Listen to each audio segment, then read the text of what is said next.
Ich grüße Freundinnen und Freunde, die gekommen sind, ganz, ganz herzlich. Es ist heute ein wunderbarer Tag. Und ich glaube, dass derjenige da oben, ganz gleich, ob er Christ, Muslim oder was anderes ist, meint es gut mit uns, denn das Wetter ist auf unserer Seite, liebe Freundinnen und Freunde. Ich glaube, ich kann für alle, die hier oben stehen, sagen, dass wir gern hierher gekommen sind. Und ganz besonders bedanke ich mich, Alan, bei dir, was du eine Organisation geleistet hat.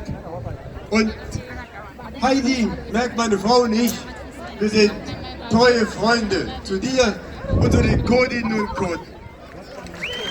Zunächst bin ich aber der Landeshauptstadt Hannover, unserem ersten Stadtrat und dem Manager für die Festivitäten Dank sagen dafür, dass die Stadt Hannover uns innerhalb von einer Woche es ermöglicht hat, hier an dieser Stelle unser Newroz-Fest zu feiern. Viele von euch kennen Langenhagen.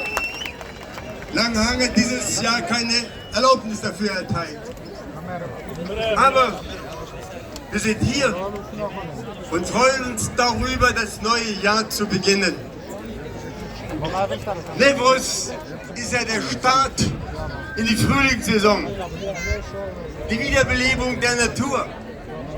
Newroz, wir in Kurdistan sagen, oder Newroz, wie es die Kurdinnen und Kurden in Persien im Irak nennen. Was aber was ganz Besonderes ist, liebe Freundinnen und Freunde, und das hat es, glaube ich, in der Geschichte unserer Newroz-Feste hier in Niedersachsen noch nicht gegeben, dass die drei demokratisch im Landtag vertretenen Fraktionen und Parteien hier vertreten sind. Mit ihren stellvertretenden Fraktionsvorsitzenden. Und ich begrüße auch noch einmal ganz herzlich Stefan Politze für die SPD-Fraktion, Dirk Töpfer für die CDU-Fraktion und meine Freundin Diana Hartmann für die Fraktion Bündnis 90 Die Grünen. Dass darüber hinaus auch die Vorsitzende der SPD-Ratsfraktion, Kerstin Kliepolitze, bei uns ist auch